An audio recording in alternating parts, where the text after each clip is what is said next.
Hey guys, tonight we're slipping into the soft, whispering sands of Sahara, where the air smells of dust and dreams, and Mali's salt caravans. Yes, salt, somehow outshone gold itself. Picture yourself standing on a dune, the horizon glowing orange, as a line of camels sways toward you, their humps heavy with slabs of white crystal that sparkle like frozen starlight. It's not glittery treasure, but salt, the stuff you sprinkle on fries, that made empires rise and fall. One wrong step in this desert, though, and you probably won't survive the blistering heat or the thirst that claws at your throat. So, before you get comfortable, take a moment to like the video and subscribe, but only if you genuinely enjoy what I do here. Drop a comment with your city and local time. I'm curious where you're drifting off from tonight. Now, dim the lights. Maybe turn on a fan for that soft background and let's ease into tonight's journey together. You're in the heart of medieval Mali, around the 13th century, and the Sahara stretches before you like an ocean of sand. The air is so dry it crackles, and your sandals sink into the dunes as you spot the first salt caravan. These aren't just traders. They're the lifeblood of an empire. The Mali Empire, at its peak, controlled vast swaths of West Africa, and its wealth wasn't just in gold mines, though, trust me, they had plenty. Salt, mined from deep in the desert at places like Tagaza, was a currency of survival. People needed it to preserve food, to stay healthy, even to flavor their meals in a world where bland was a personality trait. A single slab could buy you a horse, a wife, or a really bad day if you crossed the wrong merchant. You squint and see the caravan leader, a grizzled man with a turban wrapped tight, barking orders in a language you don't catch. His camels groan under the weight of salt slabs, each one hacked from underground mines where workers toiled in brutal heat. Here's a quirky tidbit. Some miners in Tagaza built their houses out of salt blocks, like edible Lego castles. Imagine licking your walls after a long day. Historians still argue whether these salt homes were practical or just a flex of wealth, but either way, they shimmered under the sun. The mainstream fact? Mali's salt trade was so vital that it fueled Timbuktu's rise as a global trade hub, drawing merchants from as far as Europe and the Middle East. You're walking alongside the caravan now, the sand burning through your soles, and you notice the rhythm of the journey. Camels plod, bells jingle, and the traders swap stories of bandits or mirages that tricked them into chasing water that wasn't there. You're sweating just thinking about it, aren't you? It's like signing up for a marathon in a microwave. The salt they carry comes from mines where workers dug for hours, their skin caked with sweat and dust. One joke to keep you grinning. Why did the camel join the salt caravan? Because it wanted to be a little saltier. Okay, maybe that one's as dry as a desert, but stick with me. The caravan's headed for Timbuktu, a city that's basically the Las Vegas of medieval Africa, minus the slot machines, plus a lot more sand. Salt from the north gets traded for gold from the south, and you're catching the first glimpse of how this white stuff shaped an empire. You're not just watching history, you're tasting the dust of it, feeling the weight of every step. The sun's dipping now, painting the sky in purples, and you're wondering how these traders kept going. Spoiler, they didn't always make it. But that's a story for the next stretch of sand. You're still trudging through the Sahara, the caravan's dust clinging to your skin like a second shirt, and Timbuktu looms in your mind like a fever dream of wealth and wonder. The city's not just on a map. It's the beating heart of Mali's trade empire, where salt caravans converge with gold, ivory, and ambition. You're walking through its gates now, the air thick with the scent of spices, sweat, and camel dung. Sorry, it's not all roses. Merchants shout in a dozen languages, their stalls piled high with salt slabs that gleam like pale moons. You're in the thick of Timbuktu's markets, where salt doesn't just change hands. It changes destinies. The streets are a maze of mud brick buildings, their walls baked golden by the sun. You dodge a donkey cart, nearly tripping over a pile of cola nuts, and catch a glimpse of a trader weighing salt against gold dust on a tiny scale. Here's the mainstream fact. Timbuktu was a global trade powerhouse in the 14th century, so central to commerce that European kings sent envoys to beg for Mali's favor. Gold from Mali's mines flooded markets as far as Cairo, but salt? That's what kept the city's pulse racing. A quirky tidbit. Some traders use salt as literal money, cutting slabs into coins. Imagine paying for coffee with a chunk of table salt. Historians still argue whether this salt as currency system was widespread or just a niche flex by overconfident merchants. You pause at a market stall, the vendor eyeing you like you're about to haggle badly. He's got salt from the Gaza, mined in brutal conditions where workers hacked at underground seams until their hands bled. You're wondering why anyone would fight over this stuff, but in a world without fridges, salt preserved meat and fish, keeping entire villages from starving. It's like the Wi-Fi of medieval life. Nobody appreciates it until it's gone. Joke time. Why did the salt trader get rich? Because he had a lot of seasoning to sell. Yeah, I'm keeping it spicy for you. You're weaving to the crowd now, past scholars in flowing robes clutching manuscripts. Timbuktu's not just about trade. It's a brain trust. The wealth from salt and gold funded libraries and universities, making the city a magnet for thinkers. You peek into a courtyard where students debate under acacia trees, their voices soft but fierce. The salt caravans didn't just bring goods. They brought ideas, carried by traders who swapped stories from Morocco to Mecca. You're starting to get why the city feels alive, like it's breathing commerce and culture in every dusty gust. But it's not all glamour. You notice a merchant muttering about bandits who stalk the desert routes, ready to swipe a caravan's load. The stakes are high. One wrong move, and a trader's life savings vanish into the dunes. You're feeling the weight of that risk, aren't you? Like forgetting your phone at a festival. But way worse. The sun's climbing higher, and the market's buzz is giving you a headache. You're tempted to grab a handful of dates from a stall and find some shade, but the caravan story pulls you forward. Timbuktu's markets are just a start. The real grind happens in the desert, where camels carry more than salt. They carry Mali's dreams. You're back in the Sahara now. The Timbuktu market's fading behind you like a mirage, and you're walking the camel caravan, the ground crunching under your feet. The camels plod along, their long shadows stretching across the dunes like fingers of dusk. Each one's loaded with salt slabs, roped tight, swaying with every step. You're not just tagging along. You're part of this grueling trek, feeling the sun sear your neck and the sand slip into your sandals. These camels are the unsung heroes of Mali's wealth, carrying salt across a desert that doesn't care if you live or die. You're close enough to smell the camels. Trust me, it's not a candle scent anyone's buying. Their humps sag slightly, heavy with gear and those precious salt slabs from the Gaza's mines. Here's the mainstream fact. Camels were the backbone of trans-Saharan trade, able to haul up to 500 pounds and survive days without water, making Mali's salt caravans possible. Without them, Timbuktu's markets would have been a ghost town. A quirky tidbit? Some traders swore their camels had personalities, naming them like pets. Imagine a camel called Grumpy side-eyeing you for miles. Historians still argue whether camel breeding was a specialized art or just a lucky side hustle for desert nomads. You're keeping pace with a young drover, his face half hidden by an indigo turban. He's whistling to keep the camels calm, but you catch his nervous glance at the horizon. Bandits, storms, or just plain getting lost. These are real threats out here.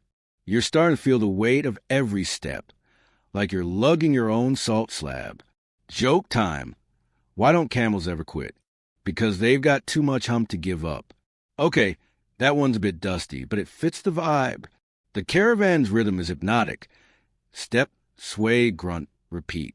You notice the salt slabs glinting in the sunlight, each one worth more than its weight in gold to someone, somewhere. They're bound for towns where salt means survival, traded for grain, cloth, or even slaves in darker corners of the market. You're squinting at a lead camel, its load so heavy it's practically waddling. The drover tells you, in a mix of gestures and broken words, that a good camel can make or break a trader's fortune. Lose one to a snake bite or a sandstorm, and you're eating sand for dinner. You're wondering how they keep these animals going. The drovers know every trick, watering them sparingly, feeding them thorny scrub when grass runs out. You're impressed, but also exhausted just watching. The desert's endless, a sea of gold and beige, and you're feeling that itch of thirst yourself. Remember those Timbuktu markets? This is a grind that feeds them. Every slab on these camels' backs is a piece of Mali's empire, carried across a landscape that's trying to kill you. The sun's dipping low now, and the drovers whistling softer. You're not sure if you're more in awe of the camels or terrified of what's next. You're still with the caravan, the camels' bells jingling softly as the Sahara stretches endless around you, a golden haze swallowing the horizon. The salt slabs on their backs catch the fading light, glowing like chunks of moon. You're starting to wonder why this stuff, salt, the thing you shake over popcorn, could ever outshine gold in Mali's world. Your throat's dry, your feet ache, and the answer's sinking in. Salt isn't just a seasoning. It's life itself. You're about to learn why it was worth more than glittery nuggets to the people of medieval West Africa. You're trudging beside a trader, his eyes crinkle from years of squinting into the sun. He's got a salt slab tucked under his arm, showing it off like it's a Rolex. Here's the mainstream fact. In the Mali Empire, salt was essential for preserving food and maintaining health, especially in the hot Sahel, where sweat drained bodies of vital minerals. Without it, entire communities face starvation or sickness. A quirky tidbit: some Malians believe salt had spiritual powers, using it in rituals to ward off evil spirits. Imagine sprinkling your doorstep to ghost-proof your house. Historians still argue whether salt's value came purely from practical needs, or if its cultural mystique inflated its worth. You're feeling the heat now, your lips cracking, and you get why salt matters. In a world without fridges, it kept meat from rotting, fish from spoiling. You're picturing a village elder, doling out salt like a king, knowing it could mean the difference between a feast and famine. The trader's explaining, through gestures and a few words you catch, that salt scarcity in the South made it pricier than gold in some markets. Gold was flashy, sure, but you can't eat it. Joke time! Why was salt the real MVP? Because gold just sat there looking pretty, while salt saved the party. You're passing a dune, the wind carving it into ripples, and you're thinking about the mines where the salt came from. To Gaza, a hellish place where workers chip away in underground ovens, their skin stinging with sweat and salt dust. You're grateful you're just walking, not digging. The trader points south, toward the savannah, where salt will be traded for gold, cola nuts, or cloth. It's a cycle. Salt flows south, gold flows north, and Mali's empire grows fatter.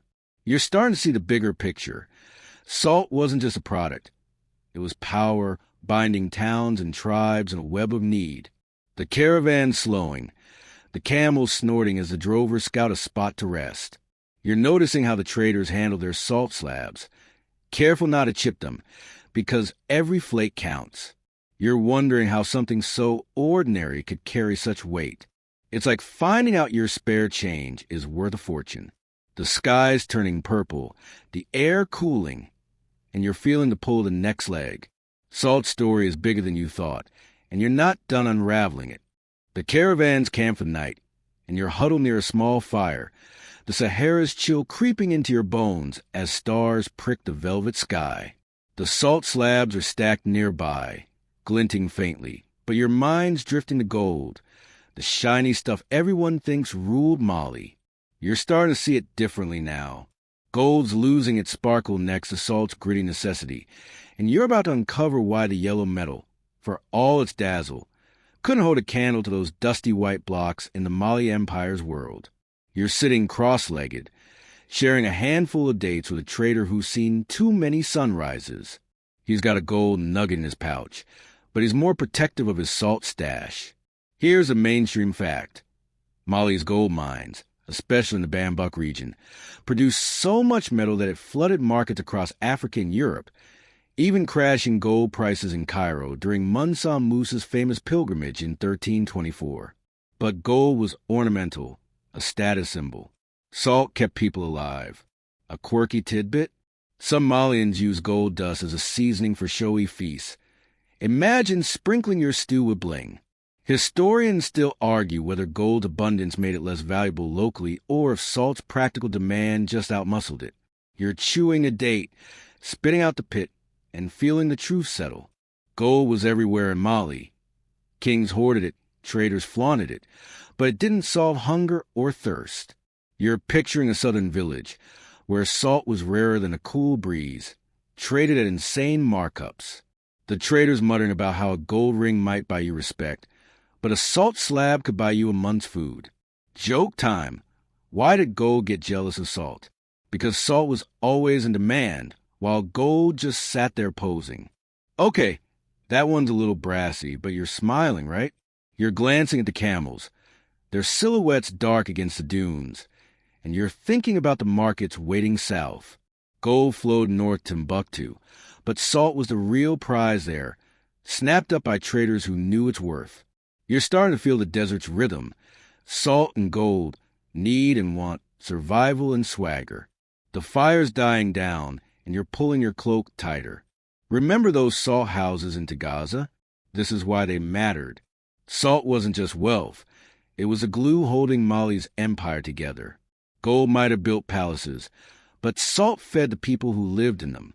The trader's snoring now, and you're staring at the stars, wondering how something as flashy as gold could play second fiddle. The caravan will move at dawn, carrying its load toward towns where salt's worth will soar. You're not just walking through history anymore. You're feeling its pulse, the way salt shaped lives while gold just decorated them. The night's quiet, save for a camel's grunt, and you're ready for the next step. You're back on the move, the caravan's camels plodding through the Sahara's endless dunes, their bells clinking like a lullaby you can't quite tune out. The sun's a merciless hammer, and you're wiping sweat from your brow, the salt slabs on the camels glinting like they're mocking your thirst. You're starting to grasp salt's grip on Mali, but now you're facing the raw danger of these treks. Merchants didn't just stroll through the desert with a packed lunch. Every step was a gamble with death, and you're about to feel the stakes of their risky journeys. You're walking beside a wiry drover, his eyes scanning the horizon like he's expecting trouble. The sand shifts underfoot, and you're half convinced it's hiding scorpions or worse. Here's the mainstream fact. Trans-Saharan trade routes were perilous, with merchants facing extreme heat, dehydration, and bandit attacks that could wipe out a caravan's wealth in hours. A single trek could take weeks, and not everyone made it. A quirky tidbit: some traders carried charms, like ostrich feathers or carved stones, believing they ward off desert spirits. Historians still argue whether these rituals were superstition or a psychological crutch for surviving the Sahara's terrors. You're clutching a waterskin, rationing sips, and the drovers muttering about a storm that buried a caravan last season. You're picturing it: sand howling, camels panicking, salt slabs lost forever. It's like signing up for a road trip where the GPS might eat you. Joke time. Why did the merchant hate desert storms? Because they turn his profits into a dusty memory. All right, that's a bit gritty, but it lands, doesn't it? The drover points to a ridge where bandits might hide, and your stomach twists. These guys weren't just hauling salt. They were risking everything for it. You're noticing the caravan's defenses. Armed guards with curved swords, their turbans flapping in the breeze. The merchants aren't soft. They've got calluses and scars to prove it. You're imagining a bandit raid, hooves thundering, dust choking the air. The drover says losing a load of salt could bankrupt a family, and you're feeling the weight of that. Remember Timbuktu's buzzing markets? They only thrive because these traders dodge death to deliver. You're squinting at the horizon, half expecting trouble, and the heat's making your head swim. It's not just the sun. It's the knowledge that one mistake out here could be your last. The caravan's pace is relentless, and you're stumbling to keep up. The drover offers you a dried fig, and you're grateful, but your mind's on the salt. Each slab a fortune, each step a risk. You're starting to respect these merchants, not just for their hustle, but for their nerve. The desert doesn't care about their dreams, but they keep marching. The sun's dipping, painting the dunes red, and you're wondering how they face this grind trip after trip. The caravans pause at a rare oasis, palm fronds whispering in the breeze, and you're splashing tepid water on your face, the salt dust stinging your eyes. The camels are slurping greedily, and the precious salt slabs are stacked under a makeshift canopy. You're catching your breath, but your mind's racing with the sheer scale of Mali's power. Those slabs aren't just cargo. They're the fuel of an empire that stretched across West Africa, and you're about to see how salt caravans turn Mali into a heavyweight of the medieval world. You're sitting on a rock, watching a merchant count his slabs like they're his kids. His pride's palpable, and you get why. Here's a mainstream fact. The Mali Empire, at its height in the 14th century under rulers like Mansa Musa, was one of the wealthiest states in the world. Its power rooted in control over salt and gold trade routes. Salt-funded armies, palaces, and mosques that still stand today. A quirky tidbit? Mansa Musa's court reportedly used salt to season diplomatic gifts, like sending a rival king a salted camel hump to flex. Historians still argue whether Mali's wealth came more from strategic trade monopolies or sheer resource abundance. You're chewing on a strip of dried meat, salty of course, and picturing Mali's capital, Niani, where traders like this guy bowed to kings draped in gold. The empire wasn't just rich. It was a machine, taxing every salt slab that crossed its borders. You're imagining the royal treasury, overflowing with salt and gold, while soldiers patrolled trade routes to keep bandits at bay. Joke time. Why was Mali's king so chill? Because he had a salty bank account and gold to spare. Okay, that's a bit rich, but you're nodding, aren't you? You're starting to see the empire's gears turning. Salt caravans didn't just feed Timbuktu's markets. They bankrolled Mali's muscle. You're picturing a general, his spear gleaming, paid with salt to protect the very route you're on. The merchants telling you in broken phrases how taxes on salt funded mosques with domes that touch the sky. Remember those camels from the desert? Their loads built an empire that made European kingdoms look like startups. You're feeling the weight of that legacy, the way salt tied villages to cities, nomads to kings. The oasis is quiet now, the traders resting before the next leg. You're staring at the salt slabs, their edges worn from the journey, and you're struck by their power. They're not just rocks. They're the backbone of Mali's might.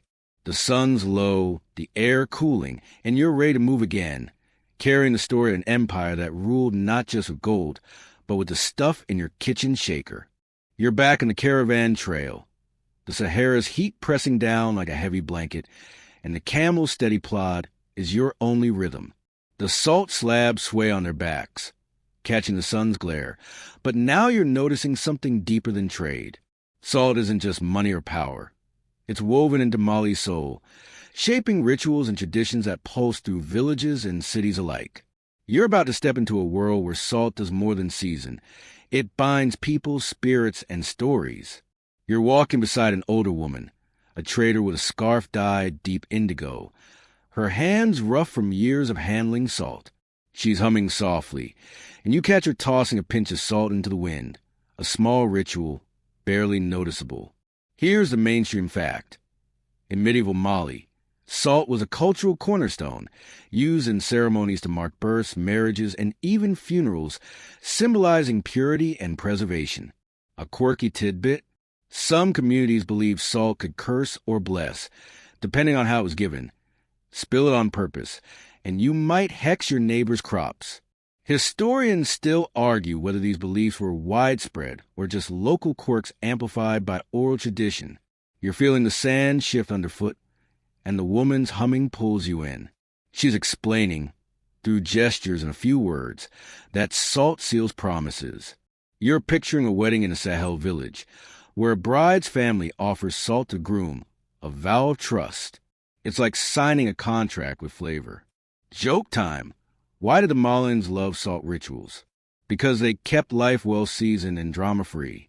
All right, that's a bit tame, but it's got that desert charm, right? You're passing a dune, the wind carving into waves, and you're thinking about salt's role beyond the caravan. In markets, it's bartered. In homes, it's sacred.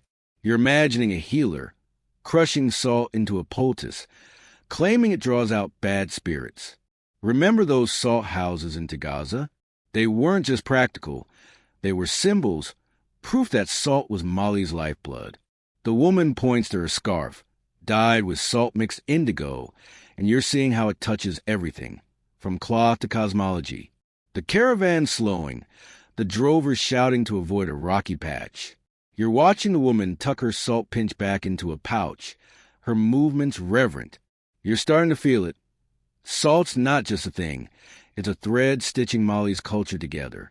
The sun's dipping, painting the sky in pinks, and you're carrying this new weight. Salt shaped not just wallets, but worldviews. The trail stretches on, and you're ready for what's next. You're still trudging with the caravan, the Sahara's dunes rolling like frozen waves under sky that's too blue to feel real. The camels grunt, their salt slabs swaying, and you're starting to see the bigger picture, how these treks didn't just move goods but reshaped the very paths of the desert.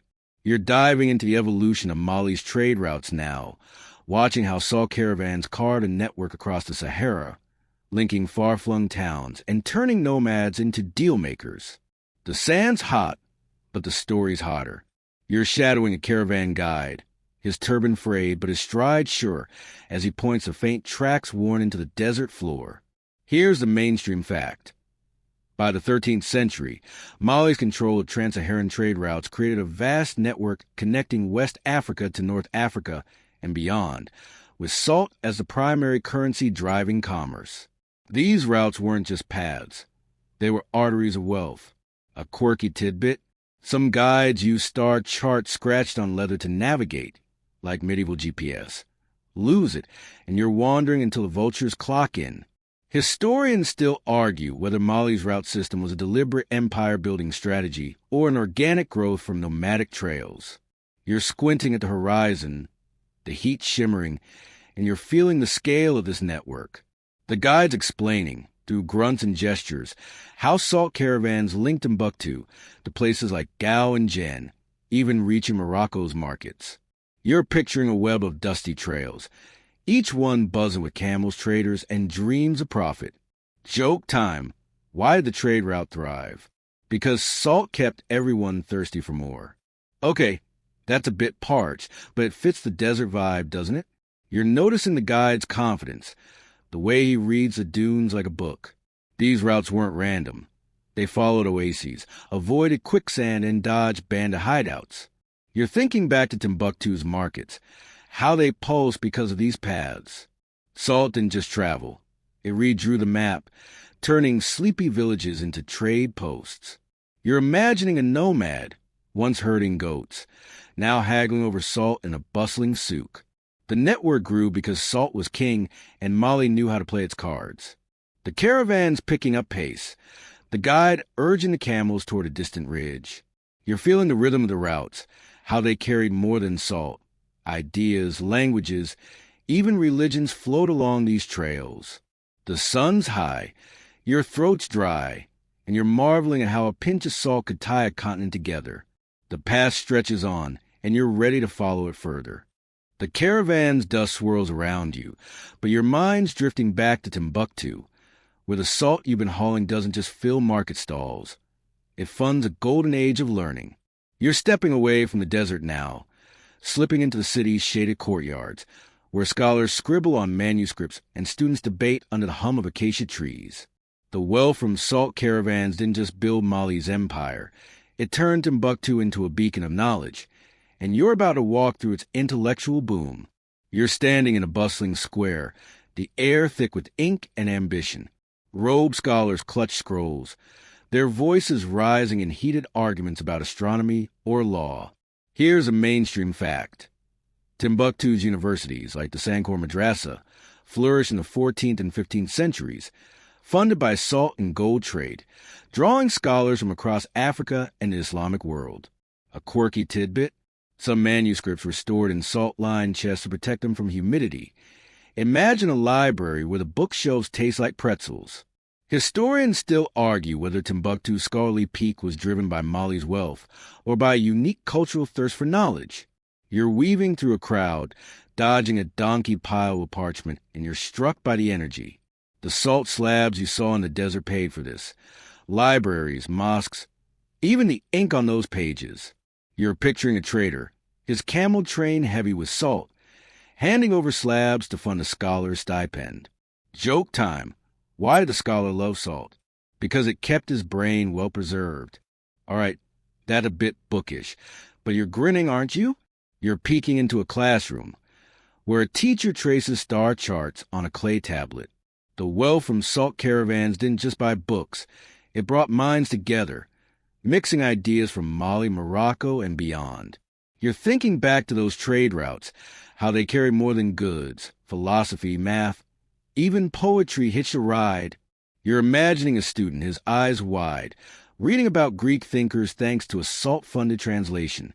The city's alive with questions, and you're feeling the buzz, like you've stumbled into the world's coolest book club. The sun slanting through the courtyard, and you're noticing the manuscripts. Thousands of them stacked in cool rooms. Salt built this, turning Timbuktu into a library for the ages. You're starting to see the city not just as a market, but as a mind fed by the desert's white gold. The day's fading, and you're ready to step back into the caravan story, carrying the weight of Timbuktu's brilliance with you. You're back in the Sahara, the caravan's rhythm pulling you along as the camels trudge through dunes that seem to shift with every gust. The salt slabs gleam under brutal sun, but there's a tension in the air, a whisper of danger. You're not just hauling salt anymore. You're dodging threats that could end this journey in a heartbeat. Bandits, storms, and the desert's own cruelty stalk these routes, and you're about to face the gauntlet that tested every merchant's nerve. You're walking close to a grizzled guard, his sword glinting at his hip, his eyes darting to every shadow. The sand crunches underfoot, and you're hyper-aware of the silence between the camels' grunts. Here's a mainstream fact. Trans-Saharan caravans face constant threats, with bandit raids costing traders their goods, their camels, and often their lives, especially on remote stretches between oases. A quirky tidbit: some traders spread rumors of cursed salt slabs to scare off thieves. Imagine a bandit bolting because he thinks the loot's haunted. Historians still argue whether banditry was a bigger threat than natural disasters like sandstorms or heat stroke. You're clutching your waterskin, heart pounding as the guard points to a rocky outcrop, a perfect ambush spot. You're picturing it. Masked riders charging, dust choking the air, salt slabs scatter like broken dreams. It's like a heist movie, but with higher stakes and worse odds. Joke time. Why did the bandit skip the salt caravan? He heard it was a salty fight he'd lose. Okay, that's a bit rough, but it's got that desert edge, right? You're noticing the caravan's defenses. Guards fanning out, drovers gripping staffs, even the camels seeming tense. The guards muttering about a storm last month that buried half a caravan, leaving only salt slabs poking from the dunes. You're feeling the fear now, the way every gust could hide a blade or a blizzard of sand. Remember those Timbuktu scholars? Their books were written because these traders outran death. You're squinting at the horizon, half expecting trouble, and the heat's making your head throb. It's not just about surviving. It's about protecting the salt that fuels Mali's empire. The caravan's pressing forward, the guard barking orders to stay tight. You're stumbling, sand in your sandals, but you're gripped by the merchant's grit. They're not just carrying salt. They're carrying hope, knowing one raid or storm could wipe them out. The sun's relentless, but the trail demands you keep moving. You're ready for the next step, the weight of danger heavy on your shoulders. The caravan's still grinding to Sahara, the salt slabs swaying on camelbacks like silent treasures, and you're feeling the desert's pulse, relentless, unforgiving, but alive with purpose. You're starting to see salt not just as a product, but as the engine of Mali's economic dominance. Every slab is a piece of the empire's wealth, a reason why Mali outshone its rivals. You're diving into the nuts and bolts of how salt gave Mali an edge, turning dusty trails into streams of power. You're walking beside a merchant, his hands stained with salt dust, his eyes sharp as he calculates his profits. He's got the air of someone who knows his cargo runs the show. Here's the mainstream fact. Salt's high demand in the Sahel and Savannah regions, where it was scarce, allowed Mali to dominate trade, taxing caravans and controlling key markets like Timbuktu to amass wealth rivaling European kingdoms. A quirky tidbit? Some merchants use salt to barter for loyalty, gifting slabs to local chiefs to secure safe passage. Imagine bribing your way through a toll booth with seasoning. Historians still argue whether Mali's economic edge came from monopolizing salt supply or from savvy taxation systems. You're kicking up sand, the heat making your head swim, and you're picturing Mali's markets buzzing because of this guy's cargo. Salt wasn't just traded, it was leveraged. You're imagining a tax collector in Niani, Mali's capital, weighing salt slabs to fund armies or mosques. It's like watching a medieval stock market, with salt as the blue-chip stock. Joke time! Why was salt Mali's secret weapon? Because it made everyone thirsty for trade deals. All right, that's a bit dry, but it's got that caravan swagger, doesn't it? You're noticing the merchant's pride, the way he pats a salt slab like it's gold. He's explaining, through gestures, how salt's value spiked in the South, where a slab would buy a cow or a boat of cloth. You're thinking back to those Timbuktu scholars. Their libraries built on this wealth. Salt taxes filled royal coffers, letting Mali flex its muscle. Think armies, roads, even diplomatic missions to distant courts. You're feeling the scale of it, how a pinch of salt could tip the balance of power. The merchant's grinning, probably dreaming of his payout, and you're starting to get why Mali ran the game. The caravan's slowing, the camels sniffing out a water stop. You're staring at the salt, its edges worn but its value untouched. This isn't just a trade good. It's the spine of an economy that made Mali a legend. The sun's dipping, casting long shadows, and you're ready to carry this story forward. The weight of salt's power settling in your bones. You're still with the caravan. The Sahara's dunes glowing under a fading sun. The camel's bells a soft chime against the vast silence. The salt slabs, stacked high, seem heavier now, not with weight, but with meaning. You're diving into the big debate. Why did salt, this everyday sprinkle, outshine gold in Mali's world? You're weighing both sides, feeling the tug of history's arguments. As you walk through a desert that's seen it all, you're beside a talkative drover, his turban loose, his hands waving as he rambles about salt's worth. He's got opinions, and you're soaking them up. Here's the mainstream fact.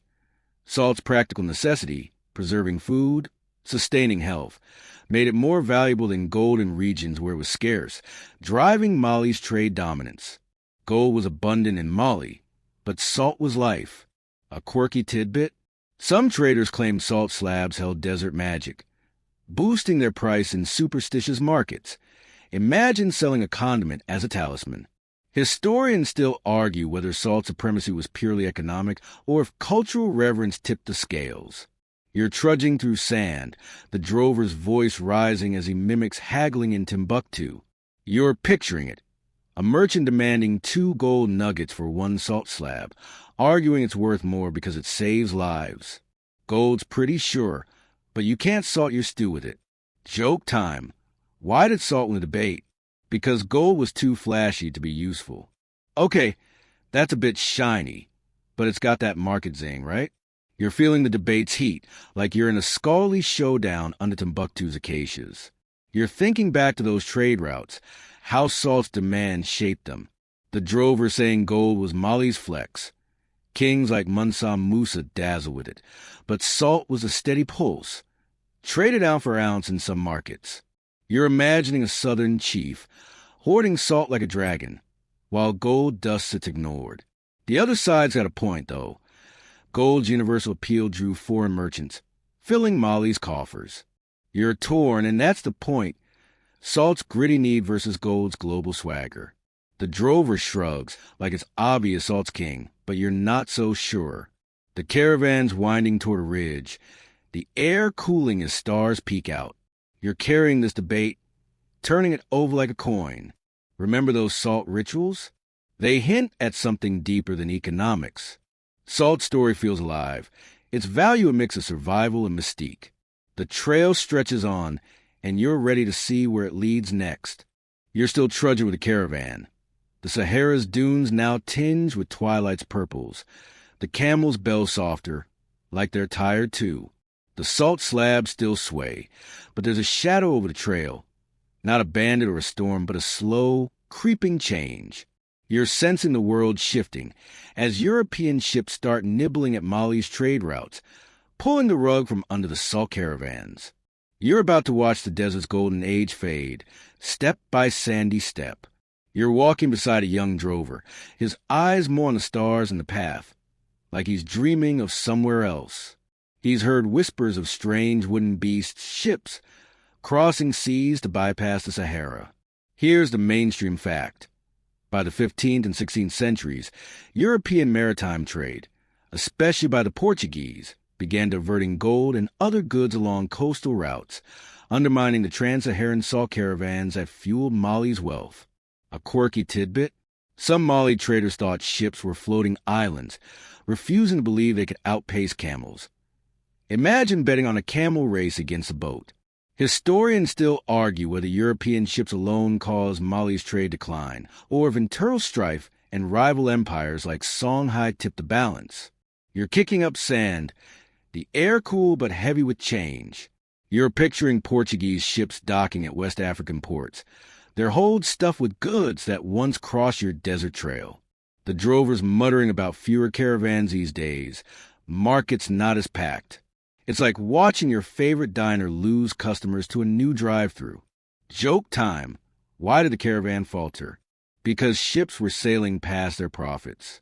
Okay, that's a bit nautical, but it's got that trade route bite, right?